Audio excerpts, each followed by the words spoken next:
bienvenue tout le monde à Sparring. Salut Sacha. Salut Jen, ça va? Ben oui, ça va super bien. Aujourd'hui, on va parler de basket. Je pense que c'est le temps de l'année d'en parler. Avec la saison NBA qui avance, Oui. le March Madness qui roule, la WNBA vient de conclure une entente finalement. Puis on en parlait depuis les tout débuts, Je pense je que pense. depuis notre là. premier épisode, on en parle là, tu sais, C'est à ça. l'automne. Fait que je pense que c'est un bon moment pour en parler. Toi, tu reviens des Jeux Oh my God, paralympiques. je reviens de cette folie des jeux. Ça me fait juste du bien de revenir à la normale. C'est là. ça. Fait que je pense que c'est un bon temps. Puis on a une super invitée aujourd'hui qui est avec nous. Oui. Puis la formule va un peu changer, tu sais. Dépendant des épisodes, mais là, aujourd'hui, on a vraiment, dès le départ, l'invité qui se joint avec nous pour parler de tout ce qui est basket.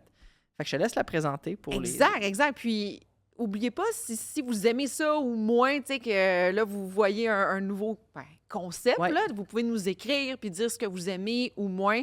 Puis nous, ben, on va se réajuster par rapport à ça. Mais Jennifer Mathurin est avec nous aujourd'hui. Salut, Jen, comment ça va? Salut, ça va bien, merci, toi?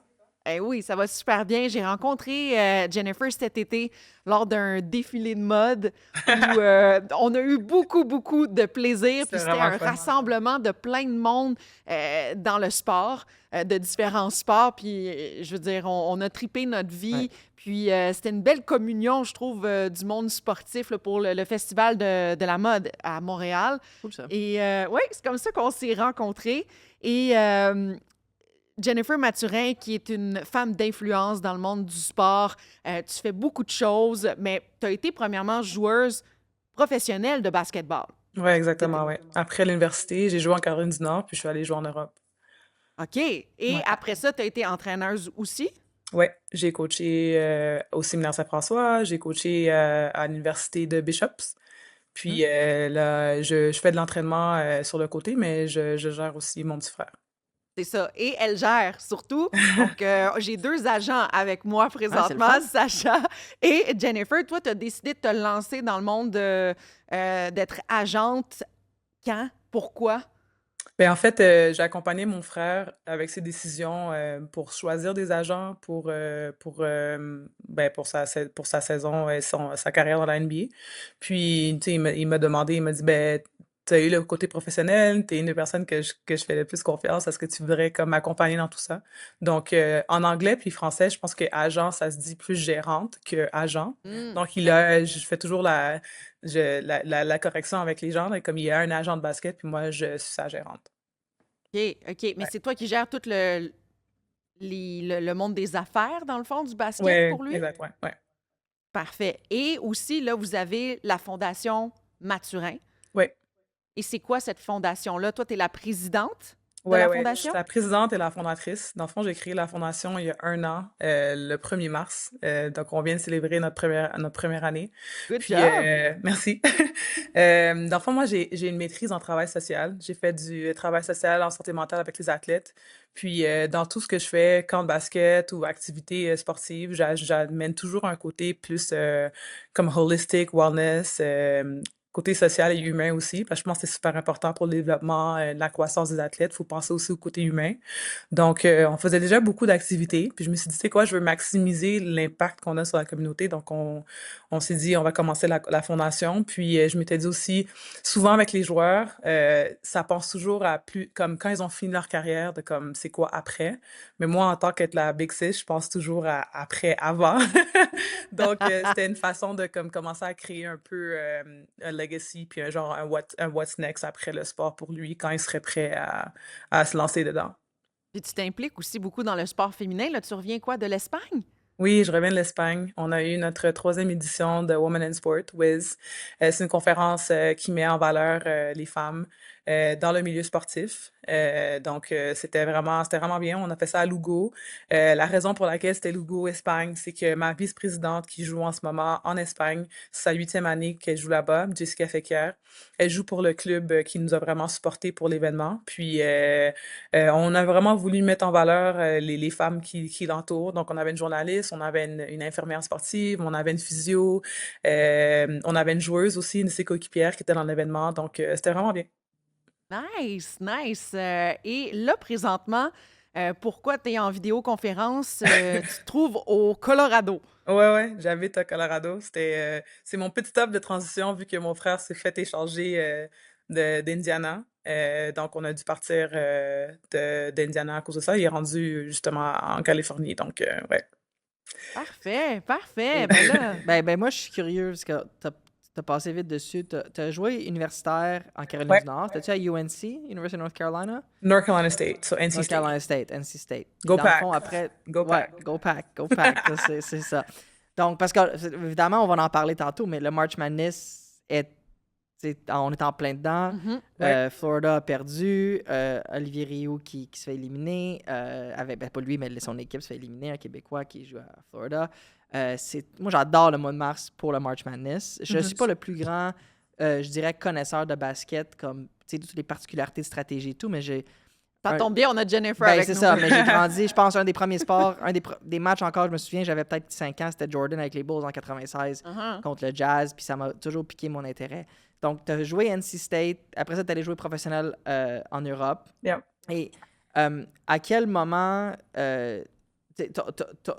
ton amour pour le basket, clairement, mais là, tu t'impliques du côté plus gestion. À quel moment ce côté gestion t'intéresse, a piqué ton intérêt? À quel moment le côté gestion? Gestion d'athlète, tu sais, là, de gérer ton frère, mais c'est quand même une autre job, tu sais, Ouais. t'sais.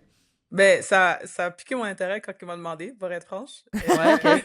C'est vraiment, tu sais, il voulait vraiment que je l'accompagne dans cette journey. Puis c'est vraiment drôle parce que je lui avais dit, ah, ben, je te donne 2 ans.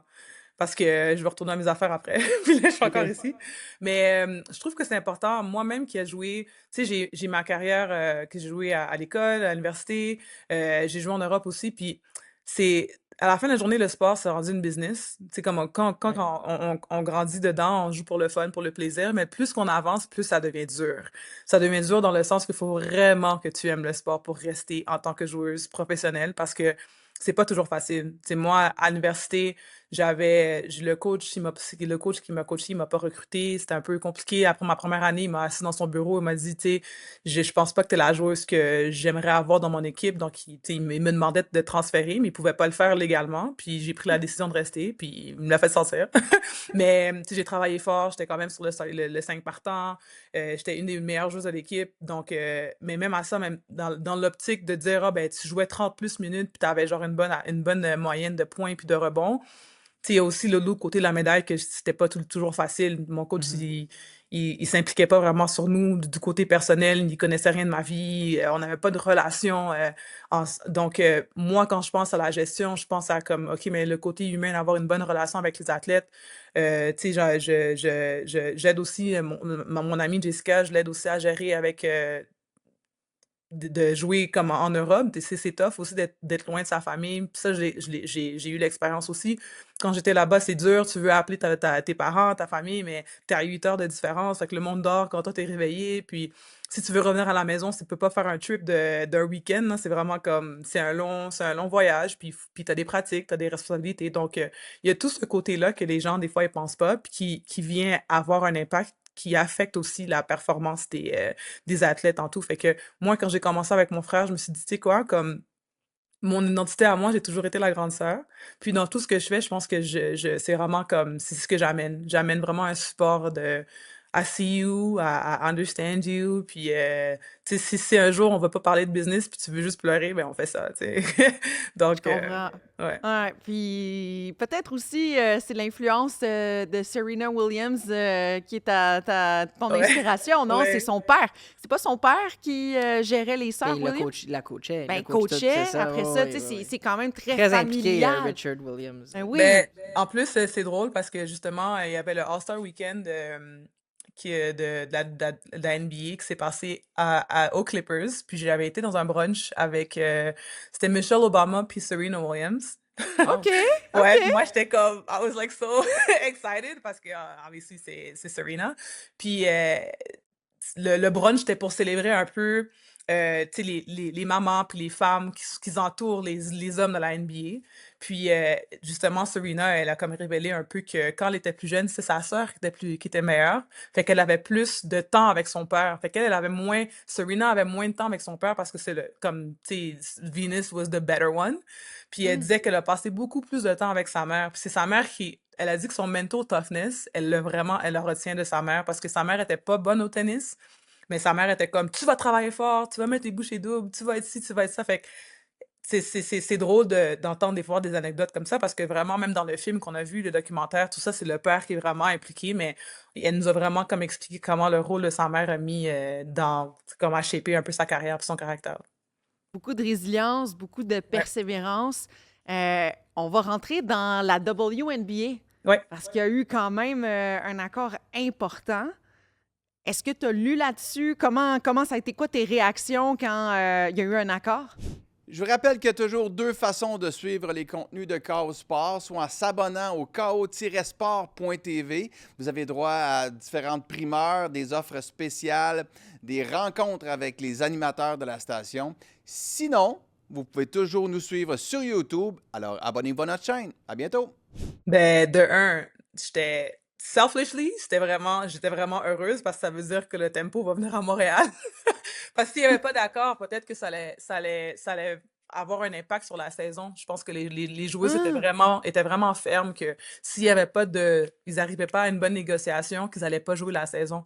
Donc, moi, j'attends le Tempo avec impatience. Donc, j'étais Parce vraiment qu'il y a 2 heureuse. matchs, hein, c'est ça? Il 2 y a 2 matchs au matchs, Centre ouais, le Bell? 10 et le 12 juillet, au Centre Bell.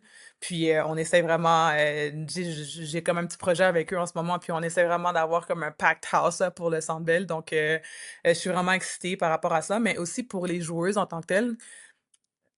Je pense que comme tu as dit, c'est une des ententes les plus importantes, je pense, dans l'histoire Ben, c'est historique. ouais, Ouais. du sport féminin.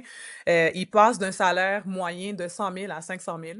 Puis si les gens comprennent pas ce que ça veut dire que j'ai pu aller jouer en Europe ou aller jouer 2, 3 saisons dans un an pour faire un salaire complet. Parce que à la fin de la journée, peut-être qu'une personne va dire, ah, ben, tu sais, 100 000, c'est correct, mais tu es une athlète professionnelle, faut que tu t'entraînes, faut que tu aies une bonne nutrition, faut que tu payes des extra work, genre physio, thérapeute et tout, pour la récupération et tout. Donc, avoir plus d'argent, de un, ça te permet d'être plus performant, de un. Puis de deux, il y a aussi l'expansion. Ils essaient de rajouter plus d'équipes. On a le Tempo cette année. On a aussi le Portland Fire. L'année dernière, on avait les Valkyries de Golden State. Fait que ça amène un atout aussi vraiment important parce que, par exemple, si on compare avec la NBA, leur roster, les équipes, là, c'est vraiment plus petit. Donc, ils ont seulement 12 joueuses. Fait que si t'as 12 joueuses, puis t'es forcé à jouer une saison complète, puis il y en a 2, 3 qui se blessent, mais you can't be a contender in the finals. Fait que ça met beaucoup plus de pression sur les joueuses en tant que telles. Donc, Ah! puis le salaire aussi cap de l'équipe passe de 1,5 à 7 millions. Donc, Ouais. c'était vraiment important parce que là, on a des situations qu'on peut avoir des supermax, comme qu'on le voit dans la NBA avec les joueuses de la WNBA. Il y a une joueuse qui peut aller jusqu'à avoir 1,5 million pour une année. Fait que déjà là, moi, ça m'enlève, en tant que joueuse, ça m'enlève la pression d'aller jouer en Europe, aller jouer en Turquie, aller jouer dans whatever. Je peux rester à la maison, jouer devant ma famille, d'avoir mes amis, d'avoir au moins une vie sociale. Les vies et relations aussi, là, si j'ai un chum ou j'ai un mari, j'ai pu aller comme dans d'autres pays pour aller jouer, donc je peux rester à la maison, donc c'est vraiment cool. Et j'ajouterais que je trouve ça vraiment intéressant, puis je suis content que ça s'est réglé. Je pense que les joueurs avaient un gros pouvoir de levier dans cette négociation-là Ouais, qu'ils n'avaient ouais, jamais eu auparavant. Fait qu'ils l'ont bien utilisé. Je suis d'accord avec Jennifer de dire, moi j'aurais trouvé ça logique pour les filles de si on n'a pas d'entente, qu'on ne joue pas, parce que c'est vraiment le moment où il y avait le plus de levier. Ça a commencé le 8 mai, là. Hein? Ouais, c'est ça. ça fait 17 mois qu'ils sont 17 mois, genre un an et Ouais, quelques. c'est quelque chose. Ouais, Le partage de revenus a été réglé aussi. Oui. ouais, Fait que le partage de revenus, ça, c'était un gros point de négociation qui était. Parce qu'il y avait le gros argument de dire oui, on a plus de revenus, mais les équipes sont pas profitables, puis les équipes n'ont pas jamais été profitables pendant toutes les années où la Ligue allait moins bien, puis on était toujours là. Ça, c'est un peu, je paraphrase, là, je oversimplify, mais ce que les propriétaires disaient. En échange, ben, les joueurs se disaient oui, mais il faut qu'on ait un partage de revenus. Fait que le partage de revenus, maintenant, il a quand même été quelque chose d'intéressant là, de ce que j'ai pu voir. Là. Oui, c'est ça. Donc, pour la première fois, les revenus des joueuses, un pourcentage de C'est ça. revenus total de la Ligue qui est en pleine expansion. Puis, c'est ça, c'était le partage des revenus de la Ligue. Du côté de l'équipe ou de la WNBA, c'était 15,5 %. Puis pour les joueuses, il fallait être à au moins 40 %. Puis on ne sait pas comment ça s'est décidé. On n'a pas encore tous les détails, mais on est arrivé à un accord. Donc, c'est peut-être pas 40 %, mais c'est pas 15,5 non plus. D'où l'augmentation de la masse salariale. Oui. Tu sais, le plafond salarial, pour ceux qui écoutent, tu sais, le plafond salarial dans les sports comme la NHL ou la NFL, tout, s'ajuste selon le partage des revenus. Fait qu'exemple, s'il y a un partage de revenus qui se fait, on va dire n'importe quoi, c'est 49 %, 51 %. 49 % joueurs, 51 % ligue. Ben, si tu as 100 millions de revenus partageables, ça veut dire que 49 millions va aller aux joueurs et 51 va aller aux propriétaires, aux équipes. Puis la masse salariale, donc, rentre dans le 49 millions. Tu sais, c'est ce que les joueurs reçoivent comme paiement, donc selon le plafond. Moi, je trouve que c'est une belle avancée pour non seulement le sport féminin, mais toute ligue sportive, masculin ou féminin, où est-ce qu'on voit une croissance autant rapide, exponentielle. L'effet Caitlin Clark. Je sais qu'il y en a qui vont dire que c'est pas juste Caitlin Clark, mais moi, mon avis, puis Jennifer, je serais curieux de t'entendre. Caitlin Clark, dans ce qu'elle a apporté à la WNBA, est-ce que tu dirais que cet accord-là qui vient d'être signé devrait être surnommé le Caitlin Clark CBA? Non. Parfait. Absolutely not. Vas-y, explique-le. Parce que ça, c'est un débat qui fait rage quand même. Tu sais. Il y en a, tu sais, dans la WNBA, ils n'aiment pas ça. Puis je fais exprès d'amener ce point de vue-là parce que depuis son arrivée dans la WNBA, je trouve qu'on a beaucoup de visibilité pour la ligue et tout. Fait que tu dis non catégorique. Ouais. Explique-nous. Ben, OK, de un, on va mettre les points sur les i. Caitlin Clark is phenomenal. OK? C'est vraiment une bonne joueuse. Elle amène un côté excitant. C'est son range, comme où est-ce qu'elle shoot, c'est comme le monde la compare à Steph Curry, right? Fait qu'il y a ça aussi. Il y a le côté, les passes, comme son IQ, comme elle est tellement intelligente. C'est moi qui habitais à Indiana, j'allais voir plusieurs games des Fever, puis son fondamental, il est malade. C'est moi qui suis nerd du basket, là, j'étais comme, oh my god, son pivot, oh my god, oh my god. Elle est vraiment, vraiment bonne. Fait que si t'es une fan de basket, tu l'aimes, mais même si t'es pas une fan de basket, tu l'aimes aussi. Mais je pense que c'est là que il y a peut-être que ça porte confusion parce que les gens qui connaissent pas le basket vont la regarder et vont la trouver excitante. Mais moi, ce que je trouve qui est un peu pas fair, c'est que il y a d'autres joueuses qui shootent la même longueur que Caitlin. Il y a d'autres joueuses qui sont vraiment, que leur IQ est vraiment bon. Par exemple, si je devrais comparer le IQ puis les passes de Caitlin Clark à Chelsea Gray, mais moi, je prends Chelsea Gray. Puis Chelsea Gray, ça fait comme 8 ans qu'elle est dans la ligue. Fait que je trouvais qu'il y a peut-être je pense que côté popularité, si on fait un genre de contest de popularité, c'est sûr qu'elle gagne à mesure. Puis à la fin de la journée, on va dire, ben, si elle est populaire, les gens regardent, elle ramène. Mais when it comes to the game, on est quand même 5 contre 5 sur le terrain. Fait que je sais pas si vous avez bien regardé, mais la première année, Caitlin, she struggled a bit. She struggled on the court. Ça, ce que je veux dire, parce que il y a beaucoup d'ajustements à faire. Puis c'est pas qu'elle est mauvaise, mais she wasn't there yet compared to the other players. Pardon, je dis en anglais, mais ça s'en vient. Puis là, on a Paige Bueckers. Il y a aussi, maintenant, il y a comme ce gros débat en ligne, là, que les gens sont comme, oh, Caitlin Clark ou Paige. C'est sûr que Caitlin est plus excitante à regarder, but Paige, in my opinion, is a better player than Caitlin. Je sais que je vais me faire frire, là. Non, mais ça, c'est des débats qui sont le fun. Puis je réitère, moi, je vais donner mon avis là-dessus. Ben, parce vas-y. que je trouve que je suis d'accord avec tout ce que Jennifer a dit, mais la WNBA, ça fait pas... Tu sais, s'il y a une ligue professionnelle féminine qui existe depuis très longtemps, c'est bien la WNBA. Puis moi, je me rappelle quand j'étais kid, puis je grandissais, ben, Leslie Sparks qui jouait, puis qui était une des meilleures joueuses de basket de WNBA, c'est pas la meilleure à ce jour. Comme, tu sais, puis là, t'as Ionescu aussi qui est là, t'as Brookers, mais il n'y a jamais eu une joueuse qui a attiré autant d'attention sur cette ligue-là que Caitlin Clark. 100%. Et moi, c'est là que... Moi, j'ai l'avis contraire de toi. Dans le sens, pour moi, c'est le CBA Caitlin Clark parce que je trouve que beaucoup du momentum de négociation puis du fait que les gens suivent ça autant, c'est pas parce que Caitlin Clark est autant meilleure que d'autres, mais il y a quelque chose autour de cette femme-là depuis qu'elle est à l'université. She has an aura. Yeah. Exactly. Puis ça l'a amené tellement d'attention. Je me rappelle, le March Madness, quand elle jouait là, avant son entrée à la WNBA, il Ça a fracassé tous les mais records de c'était- codes d'écoute. à chaque fois, c'était Puis- des records après records. Je trouve qu'elle elle est. Puis je sais que c'est très. Il y a beaucoup de femmes dans la WNBA qui n'aiment pas ça parce qu'ils trouvent qu'elle a plus d'attention qu'elle devrait Ben, parce c'est qu'il y a beaucoup de esprit bonnes d'équipe, joueuses. C'est un sport Yeah. d'équipe. Puis Mais là- elle est pour moi, elle est une pionnière pour cette ligue-là. Puis si la ligue est passée tu disais, Jennifer, quoi, 1, quelques millions à 7, quelques millions de Ouais. salary cap. Ouais. Tu sais, je veux dire, tout l'engouement qui est autour, ça reste, pour moi, quand on va regarder ça dans 20 ans, on va faire du recul. Ouais. On prend du recul.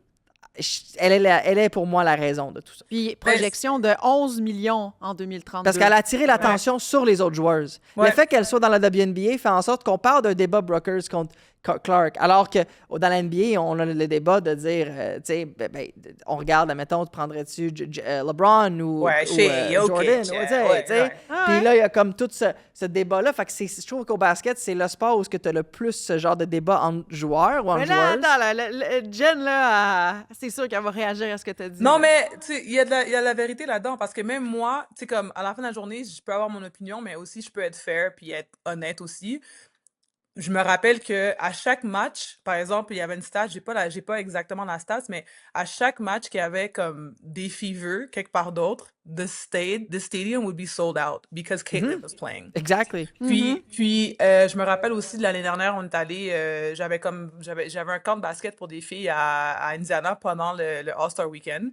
Puis la journée que Caitlyn announced that she wasn't gonna play parce qu'elle était blessée, tout le monde vendait leurs billets. Ben oui, Puis j'ai c'est trouvé ça. ça vraiment juste dommage parce que à la fin de la journée, oui, elle est excitante à jouer, mais comme that's more my point. En tant que joueuse, comme OK, Exact. oui, elle est bonne, oui, c'est vrai qu'elle attire l'attention, mais si vous vous asseyez pour vous regarder les autres joueuses, il y en a comme plein d'autres qui font comme autant de trucs extraordinaires. Mais c'est vrai qu'elle a un aura, c'est vrai qu'elle a comme un.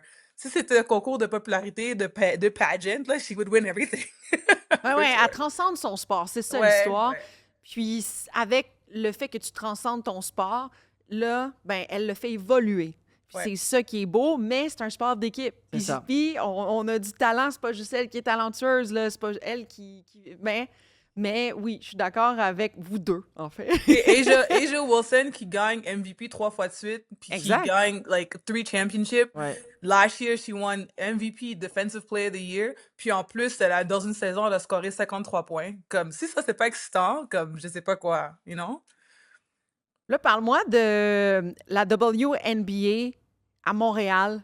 Ouais. Tempo du côté de Toronto. Qu'est-ce que tu fais exactement pour eux, là? C'est quoi ton implication? Mais moi, comme tu l'as dit plus tôt, je suis au niveau féminin, le basket, surtout à Montréal. J'essaie vraiment de amener la visibilité, d'amener du hype par rapport à ça.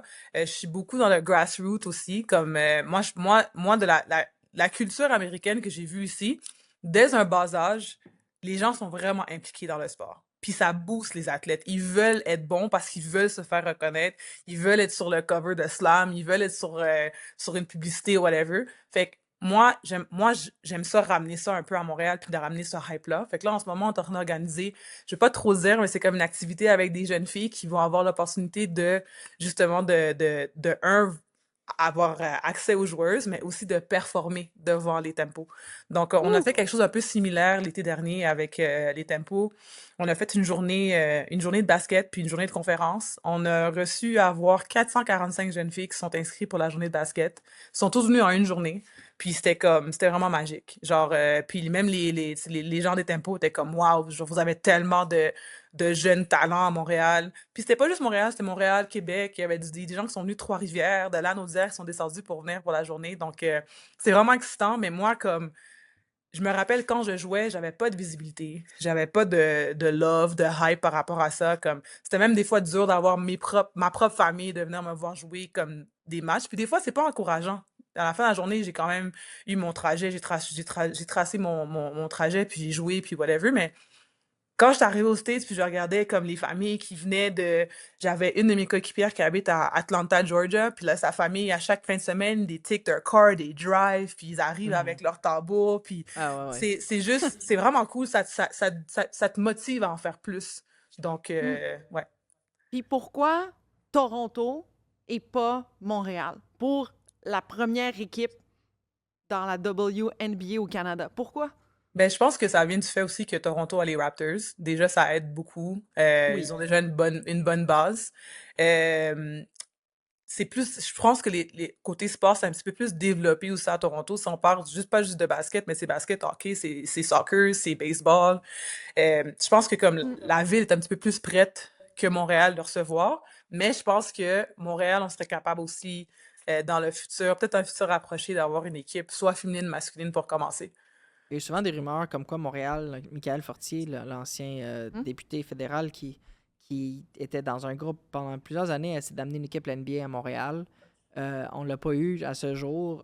On va avoir le tempo cet été, comme tu disais, Jennifer. On a l'Alliance Ouais. qui est là Le aussi. Long Island, tu sais, ils viennent jouer Oui, à la Place Belle, là. ben, la G-League, non? Oui, c'est C'est ça, ça. exact. Ouais. The Donc, Nets. Oui. the Nets, ouais. Donc, on a c'est maintenant de plus en plus présent de basket, ce qui est cool.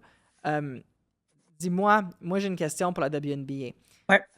On a le tempo qui arrive. Je ne suis pas très au courant. Les plans d'expansion futurs pour la Ligue, est-ce qu'ils ont d'autres plans d'expansion à ta connaissance de nouvelles équipes ou c'est. Parce que ma question, en fait, où ce que je voulais en venir, c'est quand on parle d'expansion, on parle de plus de joueurs, ce qui est une excellente Ouais. nouvelle. Mais même dans la NBA, il y avait souvent ce débat-là de si tu as plus d'équipes NBA, le talent se dilue. Mhm. Et tu sais, la NBA, on regarde le sport de basket, c'est un starting five. La profondeur dans différentes équipes est à débattre. Il y a toute la question du tanking puis du lottery. Un repêchage NBA, pour ceux qui suivent moins ça, c'est pas vu comme un repêchage avec beaucoup de profondeur. Tu sais, quand tu repêches le dernier tiers, première ronde et deuxième ronde, ça devient plus, tu prends une chance, alors que des ligues comme la NFL, par exemple, tu repêches un joueur dans les 4 premières rondes, c'est vu comme peut-être un partant. Fait que ma question est, d'un, qu'est-ce que tu sais des plans d'expansion de la WNBA? Puis de deux, est-ce que la dilution de talent peut t'inquiéter avec plus d'équipes? Ben, je sais que leur plan, pour les 5 prochaines années, c'est d'augmenter, d'avoir une équipe à chaque année, au moins minimum une. Mhm. Moi, personnellement, je pense pas que ça dilue, parce que j'en ai parlé un peu plus tôt quand j'ai dit qu'il y avait seulement 12 filles sur les rosters. Fait que ça met Mhm. beaucoup de pression sur les athlètes qui sont déjà dans l'équipe. Mais aussi, à chaque année, je sais pas si comme il y a des gens qui suivent un peu le draft de la WNBA, mais tu peux te faire drafter comme top 10, puis quand même à la fin du training camp, de te faire envoyer pour aller en Europe parce qu'il n'y a pas assez de place. Parce que si j'ai une OK. équipe, par exemple, si je regarde, je vais prendre par exemple The Las Vegas Aces. Oui. Là, Kelsey Plum est rendu avec les Sparks, mais il y a 2 ans, t'avais Kelsey Plum, t'as Asia Wilson, t'as Chelsea Gray, t'avais Derrick Hemby. T'as quatre joueuses de vraiment gros calibre. Si tu viens de, même si t'as fracassé comme 50 000 records dans la NCAA, you're not replacing those girls. Mm. Fait que je pense pas que ça dilue. Moi, je pense que ça va juste être plus excitant parce qu'on va avoir plus de joueuses qui vont revenir puis qui vont être capables de rester. Il y a beaucoup de talent en ce moment en Europe. Si je parle, genre, Stephanie Mavunga, que j'ai joué contre elle quand elle jouait à UNC, elle est pas capable de se garder un contrat dans la NBA, dans la WNBA parce qu'il y a pas assez de place. Mhm. Je peux en nommer d'autres, là, j'ai pas tous les noms, mais comme moi, je trouve que c'est inconcevable que tu es top 10, que tu te fais Ouais. recruter, puis que tu vas dans le green screen, puis tu fais tout Ouais. le shenanigan, puis que tu te fasses couper à la fin du training camp parce qu'il n'y a pas assez de place ou bien qu'il n'y a pas assez d'argent. Donc, je pense pas que Donc, ça va diluer. donc, en gros, ce que tu dis, c'est que, je trouve ça intéressant, c'est que ça va forcer les équipes à avoir une meilleure profondeur. Ouais. Tu sais, est-ce que tu anticipes que, tu parles de 12 joueurs, est-ce que ce chiffre-là est amené à augmenter aussi? Pas pour l'instant. Je pense que Pas le pour chiffre reste l'instant. à 12, mais plus il va y avoir plus d'équipes, je pense qu'ils vont les séparer un petit peu plus. Comme quand j'ai Équitablement. ouais, Ouais. équitablement, exactement. Ouais. OK, c'est intéressant ça. Exact. Est-ce qu'on est prêt pour le March Madness? Oui, s'il vous plaît. Oh yes! OK, là, je veux qu'on m'explique. C'est quoi la folie du March Madness? Moi, je peux pas l'expliquer. Moi, je sais juste que depuis que je quitte, je suis programmé à le mois de mars, c'est March Madness, on écoute. Je connais pas les écoles, je connais pas les équipes, tu sais, puis OK, j'aime ça. mais là, c'est quoi le March Madness, là? Le Jennifer? March Madness, si je peux expliquer, c'est que t'as une saison complète où tu joues environ 36 matchs. Puis tu essaies de te faire qualifier pour être sélectionné comme les 64 meilleurs programmes qui vont participer dans la semaine de Madness. OK? Mais ce qui est vraiment intéressant, c'est qu'il y a différentes villes, il y a différentes sections, différentes pools. Puis t'es comme classé de 1 à 16. Right? Puis c'est vraiment, t'essayes, ben, il y en a 4 en fait. There's 4 sections. Puis le but, c'est de C'est un match à la fois. Si tu perds, t'es out. Puis tu OK. gagnes, tu continues, jusqu'à ce que tu arrives au Final Four. Mais ce qui est vraiment excitant dans le March Madness, c'est que il y a des équipes, puis on le voit plus du côté masculin. Ça, je veux être honnête encore. Moi, je suis une personne très honnête. Parce qu'il y a des blowouts en ce moment qui se passent dans le côté féminin, que c'est comme, what the heck. Ouais. Mais si je peux être une équipe qui s'est qualifiée, genre 16 seed, genre moi, je suis 16e, puis je vais jouer comme une équipe qui est genre 2e, puis ça se peut que le 16 bat le 2. Ouais. OK. Parce Donc, que c'est des vraiment histoires le un peu match de ta vie. Cendrillon, là. Ouais, OK. exactement. ça. C'est comme le match, c'est la performance de ta vie, mais c'est comme back to back to back jusqu'à ce qu'il y ait juste une équipe. Fait que c'est vraiment, si j'en parle, j'ai des frissons. C'est vraiment excitant. Et c'est rendu une énorme business. Mais c'est ça. Tu sais, le Ouais. March Madness, avec tout ce qui est arrivé dans les dernières années dans le sport universitaire américain, avec le fait que les athlètes sont maintenant rémunérés, tu sais, on le voit beaucoup au football dans les transferts, on le voit beaucoup au basket. Avec le NIL, c'est Avec ça? le NIL, Ouais. le revenue share. C'est vraiment des vitrines pour les joueurs et les joueuses, non seulement en vue pour le professionnel et leur futur repêchage, mais surtout dans le basket, où ce qu'on en parlait tantôt, où ce que je parle du côté masculin, le repêchage, la NBA, si t'es repêché fin de première ronde, deuxième ronde, sauf qu'il y a des exceptions dans tout, mais des chances que tu joues en NBA sont minces.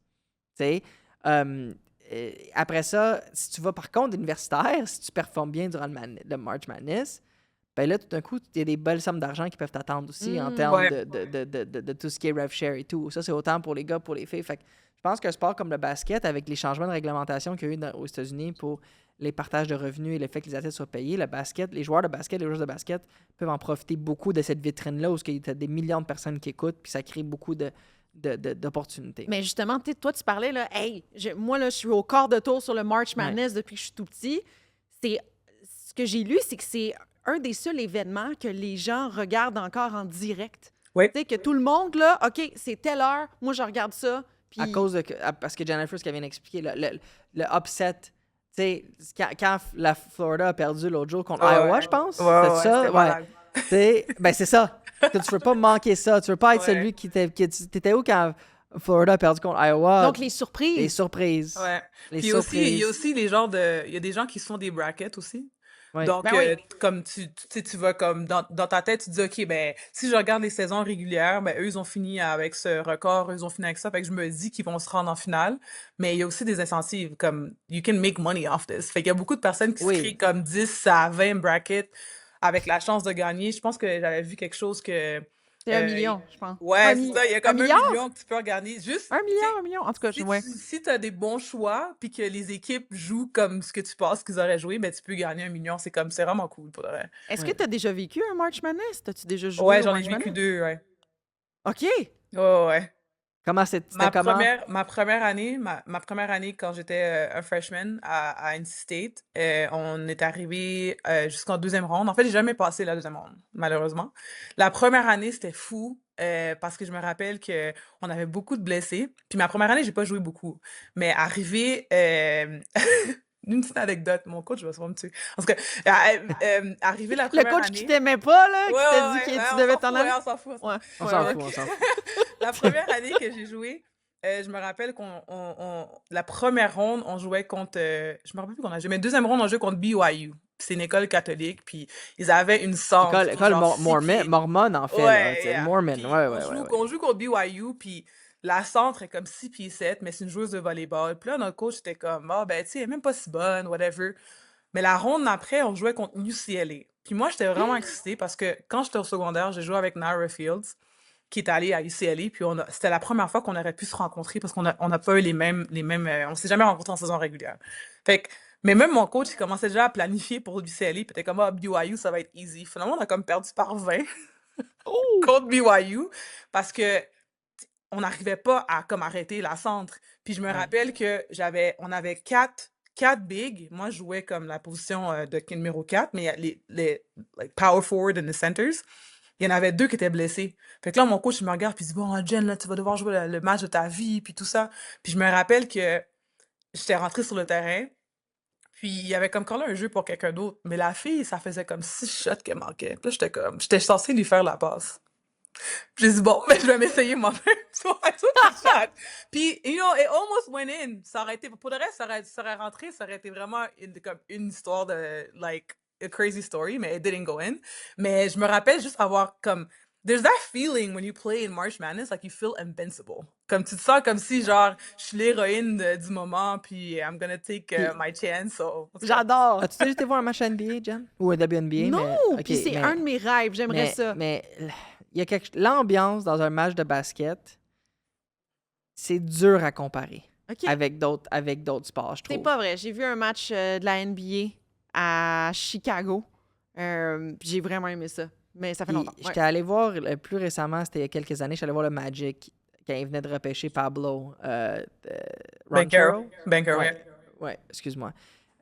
Puis, tu sais, le Magic n'a pas connu les belles années, là, tu sais, mais vraiment, c'est le fun, ça bouge. Puis, c'est pas vrai, j'avais été voir les Suns en Arizona contre les Lakers. Ça, c'était un bon match. Puis, l'ambiance, c'est vraiment, vraiment cool. Puis, dans le March, ce que j'aime beaucoup du March Madness, un peu comme les College Football Playoffs, l'ambiance, puis, Jen, je pense que tu pourrais me donner ton avis là-dessus. Je trouve l'ambiance universitaire très unique par rapport à l'ambiance dans un match pro. Tu étais avec ton frère dans la NBA, tu as été match des Pacers, il était en finale contre OKC, là il est aux Clippers, tu vis un peu ça. Comment décrirais-tu les différences d'atmosphère, d'ambiance entre, exemple, un March Madness et un NBA Final Run? Oui, c'est ça. Mais bon, de un, je sais que c'est pas tous les programmes qui font ça, mais nous, puis la majorité des plus gros programmes le font aussi, mais quand tu te rends au March Madness, l'école va payer pour que les jeunes de l'école viennent supporter. Like, you always have a student section. Fait que nous, on avait comme un boss qui allait chercher des étudiants à l'école, puis il disait, si vous voulez venir voir le match, on vient vous chercher, vous venez au match. Puis c'est comme, tu vas avoir des gens sans chandail, qui sont comme peinturés en rouge. Nous, nos couleurs, c'était rouge et blanc. Fait on avait des stripes. Quand on jouait en noir, en rouge et blanc, in the stadium, il y avait, like, the one person that was all painted in white, all painted in red, puis là, ils sont là toute la game, puis là, ils crient, puis ils sont en train de déconcentrer l'autre équipe. Puis il y a tous les cris aussi. Je sais pas si vous avez déjà vu, j'ai vu récemment cette vidéo sur Instagram. C'était Davidson qui jouait contre Duke. Quand Steph Curry était à Davidson. Puis là, il sort la balle. Puis là, tout le monde est derrière lui comme ça. Ouais. Genre, qui essaie de le déconcentrer, l'envoyer du bad juju. So, je pense que comme il y a ça qu'on voit plus dans la NCAA que de la NBA. Moi qui ai fait justement les playoffs l'année dernière, comme je pense que ça donnait un genre d'atmosphère de college aussi, parce que les gens, tout le monde se mobilise. Tu sais, c'est comme tu joues 2 matchs à la maison, c'est 2 matchs après, ça fait un.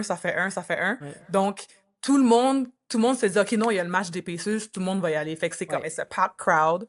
Les gens sont comme... On parle de combien de milliers de personnes pour un match du March Madness? Me semble que Du March Madness, ça va être quoi, 20 000, 25 000? Non, ça dépend du stade, là, mais ça dépend, pourrait être à ça. Mais comme les Pacers l'année dernière, je pense que they were like 30,000 people that come. Puis s'ils peuvent faire rentrer dans le stade, c'est toutes les bars autour qui sont remplis. Des fois, ça dépend du stade où est-ce que tu vas. Je sais que OKC, ils avaient un genre de screen à l'extérieur. Fait que t'as des gens à l'extérieur qui regardent le match aussi. Donc c'est vraiment cool. C'est vraiment impressionnant. Puis ça dépend aussi des marchés. Tu sais, les Pacers, ils ont vécu des années... dans le temps de Reggie Miller, où ils ont été. Ils sont passés proches, mais ils n'ont pas réussi. Là, de retrouver l'équipe qui se rend jusqu'à. Il y avait beaucoup, beaucoup d'atmosphère pour un fan de basket qui regardait ça. OKC, quand même, une franchise relativement récente. Là, je veux dire, ça doit faire quoi, OKC? Peut-être 15 ans qu'ils existent à peu près, là, dans ces eaux-là, je pense. Fait que je pense que, même plus que ça, ils ont déménagé de Seattle. C'est les anciens Supersonics qui sont allés au Thunder. Donc, je pense que de voir cet engouement-là dépend aussi des marchés. D'ailleurs, ton frère qui joue maintenant aux Clippers, comment il trouve le marché de Los Angeles? Ou est-ce que les Clippers... Je sais pas, j'ai une bonne question. Les Clippers, là, dans le marché sportif de LA... Ouais. Je vois en ton termes sourire. d'intérêt... Tu sais, parce qu'on avait déjà Mathieu Darche à l'émission là, qui était venu, OK? Puis Mathieu Darche, directeur général des Islanders de New York. Puis une des questions qu'on lui avait posées, c'est comment tu te positionnes dans l'échiquier new-yorkais de sport? Parce que t'as les Knicks, t'as les Giants, t'as les Jets, t'as les Rangers, puis t'as les Mets, t'as les Yankees, puis là, t'as les Islanders, tu sais. Puis Los Angeles, c'est un peu similaire. Là. Tu sais, t'as les Dodgers, t'as les Lakers, t'as les Kings. Tu sais, donc, ma question, c'est comment ils trouvent ça à être à Los Angeles, le marché de Los Angeles, les Clippers, par rapport au marché, qui est un plus petit marché, mais peut-être plus, que les Pacers prennent plus de place. Donc, aucun manque de respect aux Pacers parce que c'est différent. C'est une plus petite organisation que les Clippers. C'est vraiment un step Une up. coche. Ouais, vraiment de partir des Pacers aux Clippers. Tout juste de un, le stade il est plus gros, ils ont plus de Ouais. staff, ils ont plus de ressources.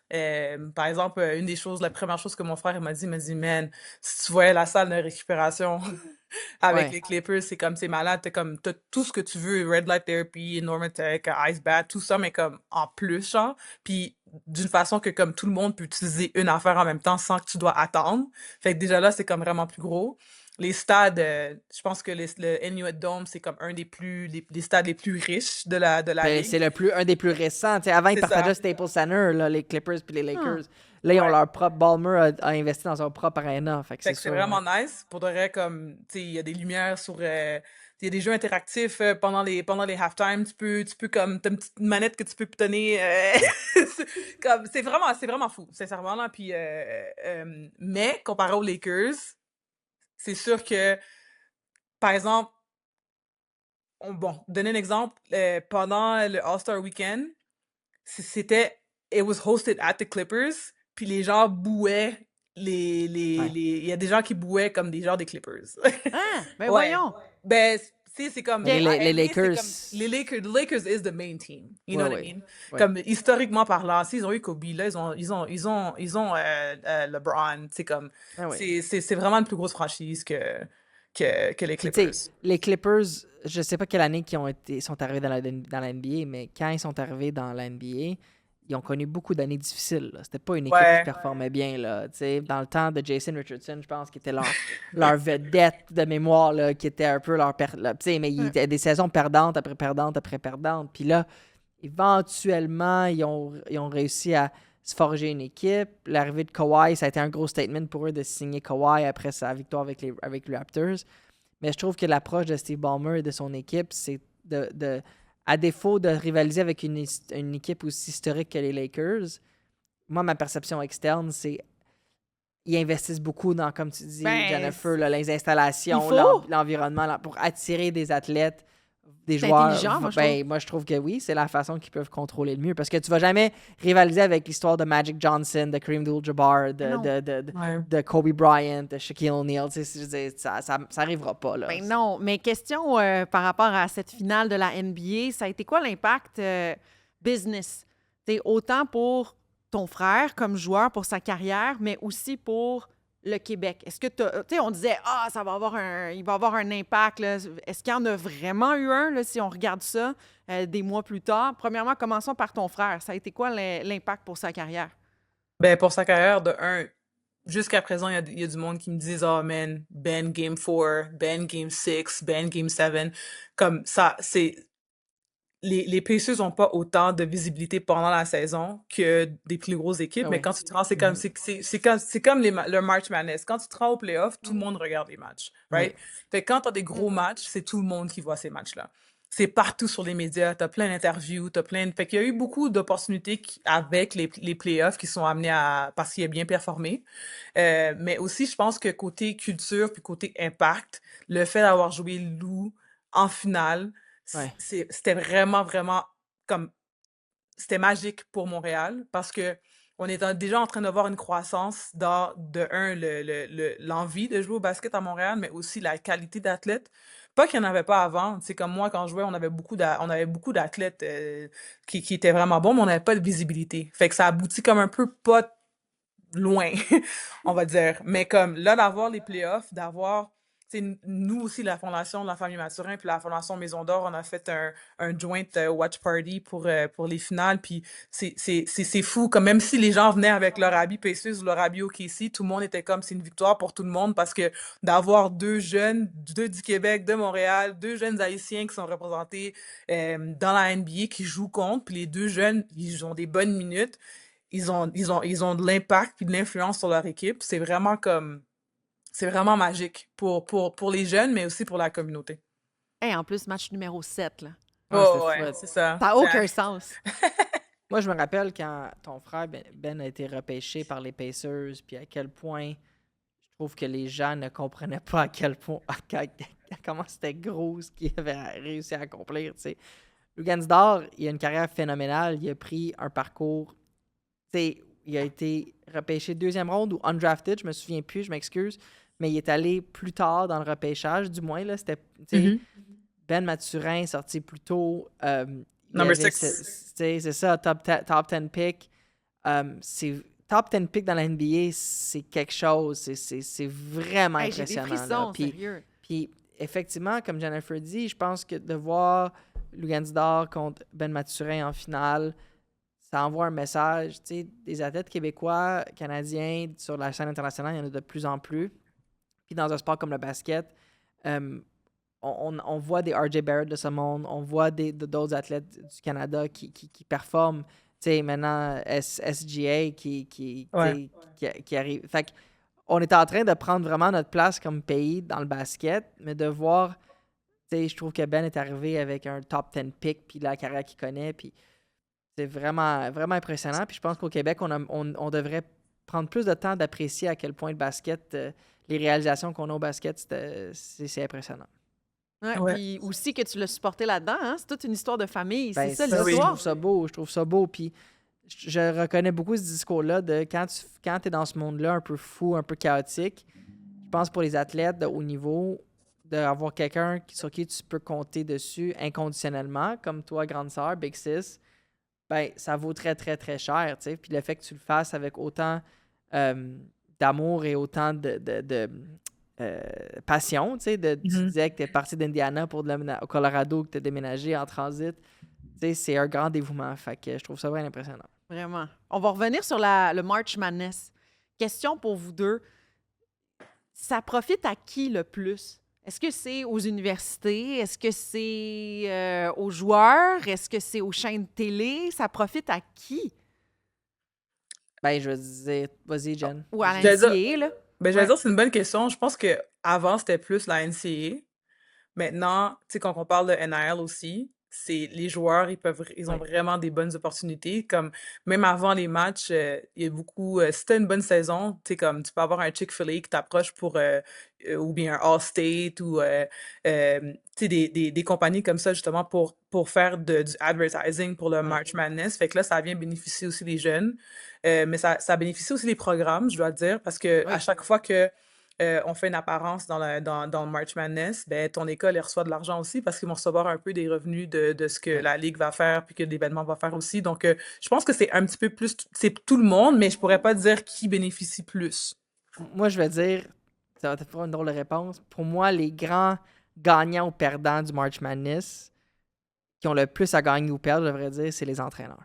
Hein? Selon moi, je trouve que des entraîneurs. Puis je dis pas que financièrement, Jen a 100% raison dans sa réponse. Comme les revenus, comment sont partagés, je pense que tout le monde en profite. Mais il y a des entraîneurs de programmes dans des programmes de basket que si tu performes bien au March Madness, tu peux aller chercher un contrat très lucratif de longue durée garanti.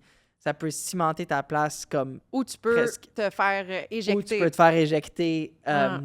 si jamais il y a un upset qui se produit au mauvais moment dans un programme qui a investi beaucoup en RevShare NIL.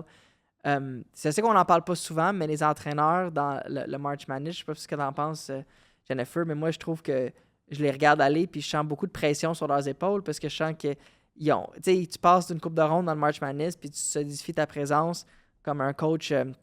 On a vu dans le passé des Izzo, des coach K, qui ont cimenté leur place comme des légendes dans leur dans le coaching, mais aussi des plus petits programmes. Je me rappelle une couple d'années, là, c'était Saint Francis, je pense, qui avait eu des upsets, puis là, les coachs avaient mis en valeur, puis là, il y avait des offres d'aller dans d'autres places, des plus gros programmes. Fait que je trouve qu'on le réalise peut-être pas, mais les entraîneurs, ils sont beaucoup sous la loupe dans ce tournoi-là.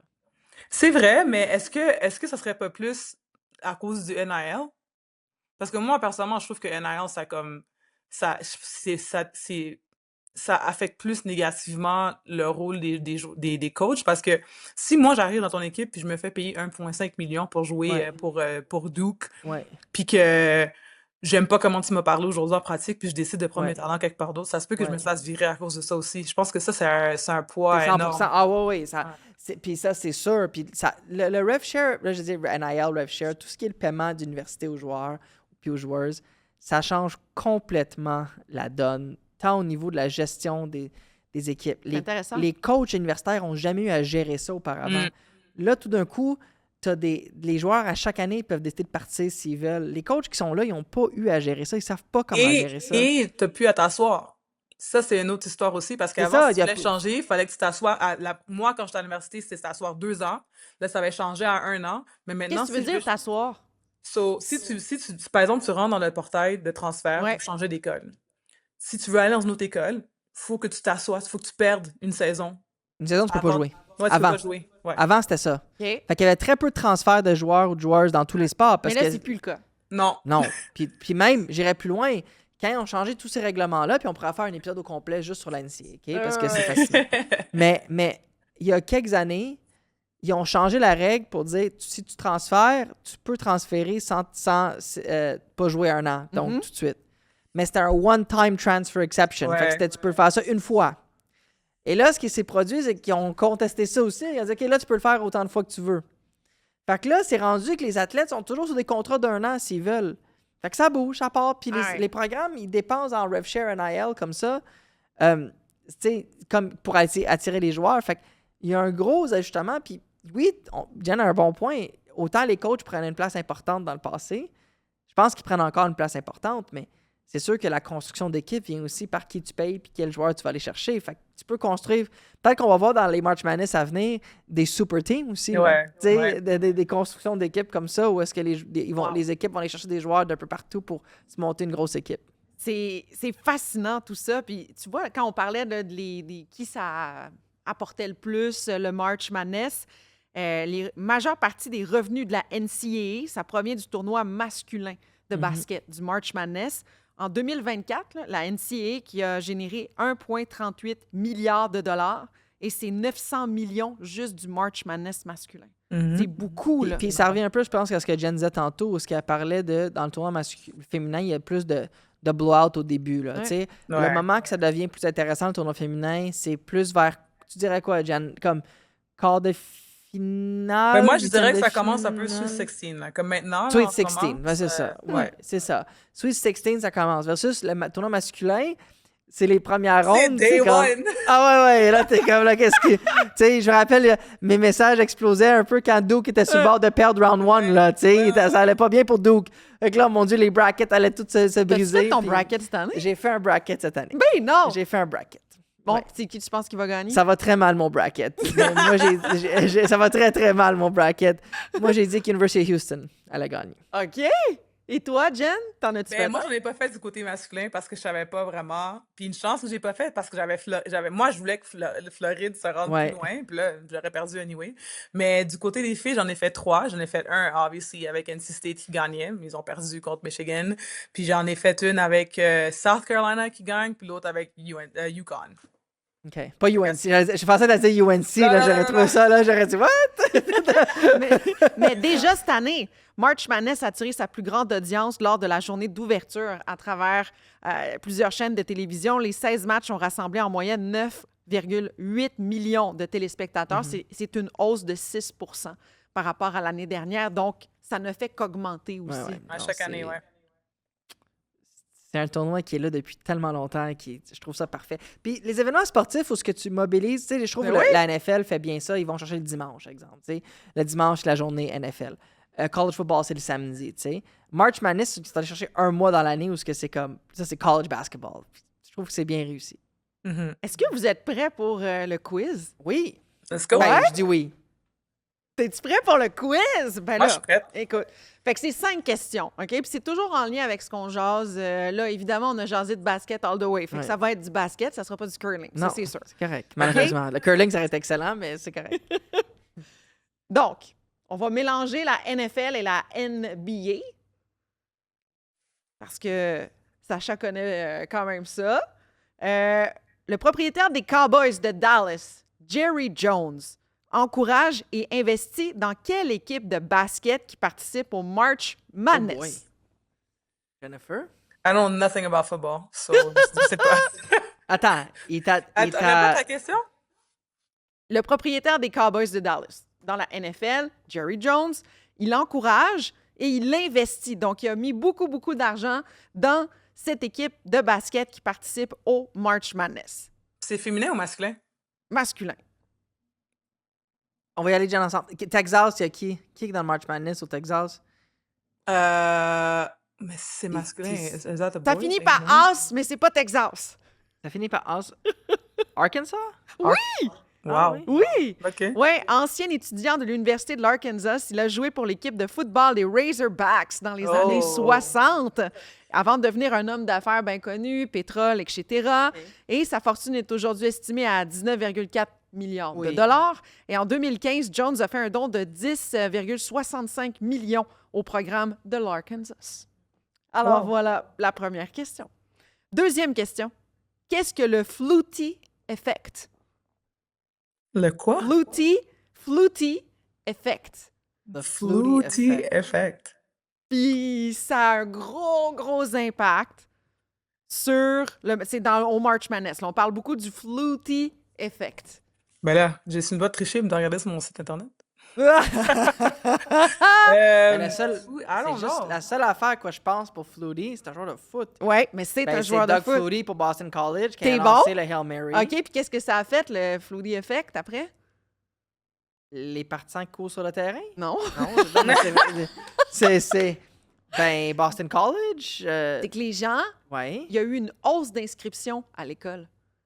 Ah ouais? Wow. Donc, quand il y a un Flutie Effect là, au March Madness, c'est quand une équipe surprenante comme, mettons, Cendrillon, là, les gens, ils vont s'inscrire à cette À cette université-là. Ah ben oui. Et c'est ça que ça a fait, Doug Flutie, son Avec Hail Boston Mary. College. Oui, exactement. Mais tu vois, c'était mon autre question. C'est qui, M. Flutie? Ben, c'est, tu peux le Doug dire. Flutie, ouais. Fait que... Ancien carrière américain qui a joué Boston College, puis après ça, la NFL n'a pas super fonctionné. T'es allé jouer dans la Ligue canadienne de football. c'est ça. Il est Mais devenu une vedette ici, puis il est retourné dans la NFL après. 2 ans plus tard, là, après son Hail Mary légendaire, selon le Forbes, les candidatures au Boston College avaient augmenté de 30 Ah, wow, à ok. cause de ça. Et c'est surtout ce qui se passe pour les universités. C'est payant quand ton équipe, dans Ben, le fond, va loin. Jen, elle disait, c'est une super vitrine. Là. Donc, voilà, c'est le Flutie, C'est ça. Ben oui. Flutie Effect. OK. Bon, je vous ai appris quelque chose. Ben C'est oui. une grosse question que tu poses là. C'est... OK, une grosse question ici. Qu'est-ce que le Vaz Madness? Vaz, V-A-S, Madness. C'est un lien avec le March Madness. Je Je suis pas vraiment surprise. surprise Je suis souvent. là, je au suis courant de ça, Sache. I have Vaz Madness. Ben, à tout ce qui est après sport. Non. Moi, j'ai une entreprise qui s'appelle Vasque. C'est cave, là. C'est cave. qui- C'est cave, ce que je vous dis là. Mais c'est quelque chose qui se passe vraiment. C'est le nombre de vasectomies qui explose Oh my God. lors du March Madness. What? Vous savez pas ça? Vous saviez pas ça? Mais OK, mais j'essaie de comprendre la corrélation. OK. Alors, la raison est quand même assez pragmatique. Après une vasectomie, il est recommandé de rester tranquillement chez soi durant 2 à 3 jours. Alors, les hommes regardent des matchs tout en récupérant dans cette période. Alors, il y a eu une hausse vraiment assez phénoménale et les cliniques en ont profité, sache. Ben oui, c'est comme, allez, let's go pour la vasectomie, puis on regarde les matchs de Ça fait du sens quand C'est tu me intelligent, parles. c'est intelligent. C'est intelligent. Je vais garder ça en tête si jamais je décide de faire cette procédure. Je vais le faire dans la salle d'attente, je vais faire mon bracket en même temps. Fait que c'est bon. Tu savais pas ça, toi? Non, je savais pas. Ouais, fait que là, vasectomie, vase, madness. Moi, quand ça tantôt, tu suis surpris que tu savais pas ça, Sacha. Voyons, comme, c'est tellement. Genre, tu trouves ces questions-là où? Comme. Ah oui! Ben, regarde, j'ai écrit Google, business, March Oh, Madness. Jen a dit, une chance, je fais ça par Zoom. Imagine si j'étais là en personne, je m'étais déplacé pour ça, pour ces questions-là. Jen, Non, on non, se j'ai connaît un appris quelque peu, chose. là, comme... J'ai appris quelque chose aujourd'hui. Ben oui, OK. On en parlait. Bracket. Est-ce qu'une personne a déjà réussi à remplir un bracket parfait au March Madness? Oui. It happened. Oui. Bah, Bon, en tout cas, moi, ce que j'ai vu, c'est non. Ça se peut que ça soit non, en fait, parce que c'est quand même les chances statistiques que t'aies tout, là. Ben, justement, c'est quoi statistiquement? T'as Bon. une chance sur... 1 million, genre. Oh my God, non, monte! plus que ça. Monte! Ou- Parce que c'est 63 matchs, hein? Fait que les chances de prédire correctement tous ces matchs-là, là, c'est 1 sur 9,2 quintillions. Oh, wow! Ouais. Mais, tu sais quoi? Après, là, je vais faire mes recherches. Je suis sûre et certaine que j'ai entendu qu'il y a une personne qui avait gagné une braquette. Mais pour vrai, je te dis, j'ai fait des recherches, puis ça disait que ça n'a pas été enregistré, là. Tu sais, ça n'a pas été, mettons, tu l'as fait, puis ça n'a pas été prouvé que cette personne-là... Bon, c'est ça. OK. Combien pouvez-vous gagner si vous avez fait un bracket parfait cette année? On en a parlé. Yeah, 1 million.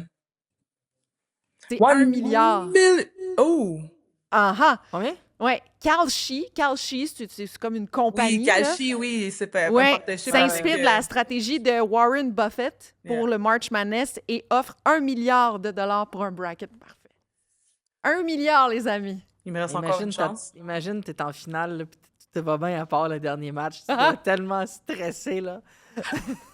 Wow. $1 billion on the line here. Ben ouais, puis écoute, tu peux faire ça en ayant une vasectomie, en écoutant tes Ah matchs. ouais. On va devoir faire la procédure parce que c'est clairement, j'aurais pas respecté le repos. Mais c'est ça. Ça conclut le quiz tellement. Écoute, c'est comme ça ici à Sparring. Tu sais, on parle de trucs vraiment sérieux, mais je finis tout le temps avec des affaires. Ouais, Champ gauche. absolument. Hein? Oui, ben je suis vraiment content qu'on ait parlé de basket aujourd'hui. Ben, moi, je trouve ça full excitant. En fait, j'ai juste envie d'écouter du basket, puis d'aller voir du basket, puis d'aller voir de la WNBA. Puis, en fait, avec le tempo à Toronto qui s'en vient, les matchs à Montréal, sérieux, la fondation en plus, là, il y a plein de... En fait, 2026, c'est une grosse année pour C'est toi. une là. grosse année pour moi, ouais. C'est trop gros. Mais j'ai hâte, sérieusement. Puis j'espère que on s'en reparlera, sérieusement, pour... j'aimerais ça organiser peut-être un voyage à Toronto avec du monde pour aller voir les matchs. Je parlais justement Ah, oui. avec je pense que c'est Marie-Christine Boucher qui disait qu'elle n'avait Ouais. pas encore été voir un match. Donc, puis Isabelle Etier aussi qui disait ça. C'était Ben, comme, écoute, tu let's do it. m'invites. Yeah, let's do it. On organise ça, puis Sacha, t'es le bienvenu aussi. Merveilleux. Ouais. Hein? Merci. Puis sinon, on se voit à Montréal le 10 et le 12 juillet pour les games des tempos. Oui, exact. Merci Jennifer, bravo Merci pour tout. Merci beaucoup. d'avoir participé avec nous aujourd'hui. Merci à vous. Merci de m'avoir eu aujourd'hui.